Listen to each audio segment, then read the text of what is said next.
Have you ever been out plant shopping, found a beautiful plant, checked the tag to see what it was, and it said something super handy like tropical, or foliage, or assorted? Thanks. Not helpful. Now obviously if you're at an actual plant shop where selling plants is their main game, chances are anybody who works at that store is going to be able to help you identify your new plant. But what if they can't? Or what if you're at a big box store like Lowe's or Home Depot who are infamous for having absolutely useless tags on their plants? Well, there are definitely a few things that you can do, and I'm going to give you a few tips, tricks, and hacks to identify your new plant baby. Now, even if you are shopping at a big box store, you can always ask somebody who works in that section, but selling plants just isn't their main game, so don't be too upset or disappointed if they don't know what your plant is. So where do we start? First, we just need to figure out if our new plant is a succulent or not.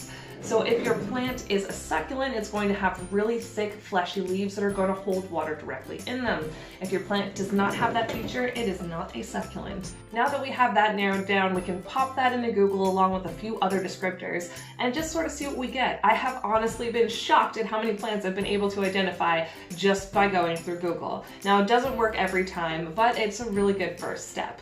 If you're going through all of the images on Google, click on the one that looks the closest to your plant and then check what they label that as. That might not be the correct label, so make sure that you're putting that name into a fresh Google search and seeing what comes up. If you put that in and it's all coming up as the same plant and it looks like your plant, it's pretty legit. You can also try things like asking a planty friend, but did you know there's actually an app for that? Yes, there are a whole lot of plant identification apps out there these days. In fact, I was shocked as to the number that there are out there when I was researching for this video. And I find that they're kind of a good jumping off point. They're kind of fun to use, but they're kind of hit and miss. They're often not too bad at getting the genus of a plant, but sometimes they can't get the specifics like the species and the varieties. And some are definitely better than others. Some of the top identification apps are PlantSnap, LeafSnap, iNaturalist, Plantifier. If you're using a plant identification app and you absolutely love it, please let me know which one you're using in the comments down below. But if you've already tried a plant identification app and you can't find the information that you need, don't worry, I still have one really good trick that you can use. Community. I suggest join a plant community. Facebook has a lot of fantastic plant groups. I'm a member of quite a few of these plant groups. What this method offers you that none of the others do is to have a whole lot of people weighing in on that identification, which is fantastic. Some people might be close to the identification but a little off, and other people are going to say, hey, that's not right, I think it's this. You're going to get a lot of people weighing in on what they really think that the identification of your plant is, rather than just one snap of a plant app telling you what it thinks it is, rather than going through Google and trying to kind of figure out what that is.